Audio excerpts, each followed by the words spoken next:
Part 3 Relationships, Love, Friendship, and the Art of Letting Go. The Let Them Theory sounds simple when you're talking about coworkers, strangers, or online critics. But when it comes to people closest to you, friends, family, partners, that's where the real challenge begins. Because love often tricks us into control. We think caring means fixing, protecting, or persuading. But Mel discovered that the healthiest relationships don't grow from control. They grow from space. 1. Let friendships breathe. In adulthood, friendships start to change. People move, get married, have kids, switch jobs. Suddenly, the people you used to talk to every day begin to drift away. Mel admits that used to terrify her. She thought every fading friendship was proof she'd done something wrong. But through the Let Them Theory, she realized a liberating truth. Not every relationship is meant to last forever. Some people are there for a season, some for a reason, and a few for a lifetime. When the connection begins to fade, forcing it only creates tension. So instead of chasing, guilt-tripping, or overanalyzing, she now says, let them drift. If they stop calling, let them. If they cancel plans again, let them.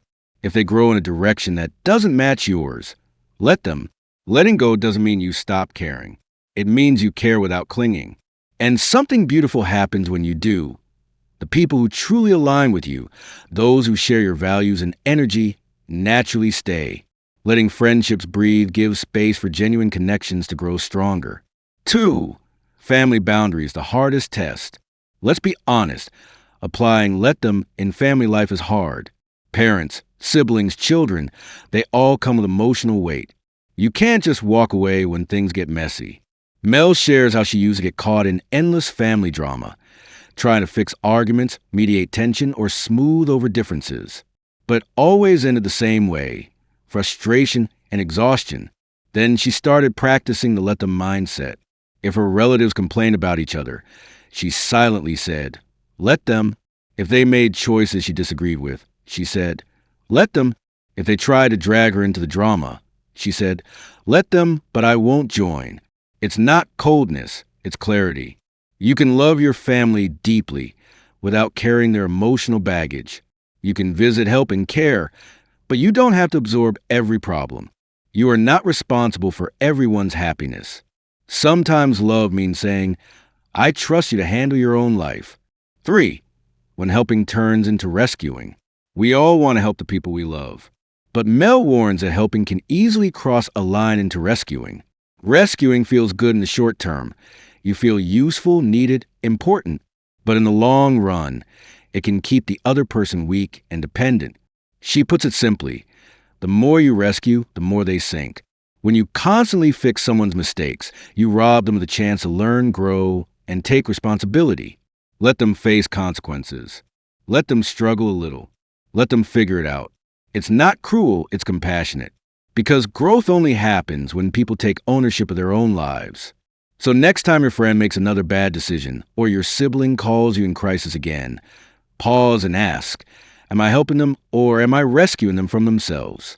If it's the second, step back. Let them live their lesson. 4. Love and the power of letting people reveal themselves. In romantic relationships, we often wear emotional blinders.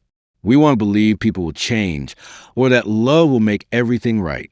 Mel says one of the most freeing lessons she ever learned was this.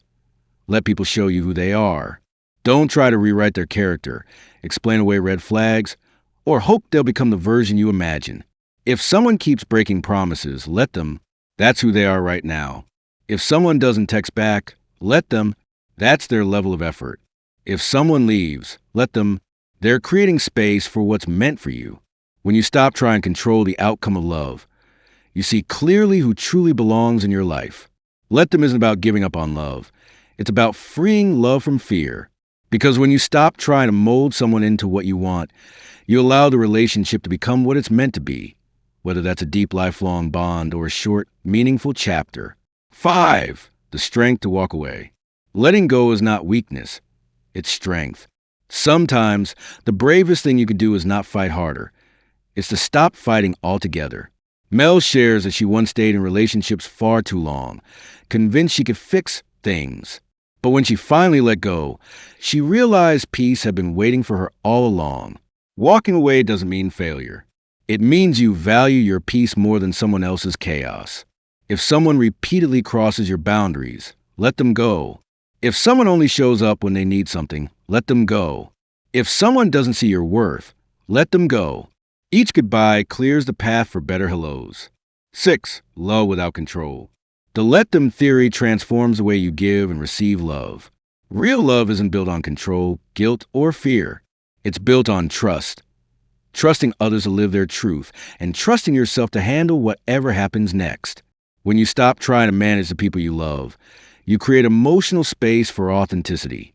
Conversations become lighter. Conflicts become less explosive. You stop measuring love by how much you can sacrifice and start measuring it by how much peace you can maintain. Let them love you their way. Let them be imperfect. Let them come and go. And while they do, let yourself stay steady. Because love that requires control isn't love. It's fear in disguise. 7.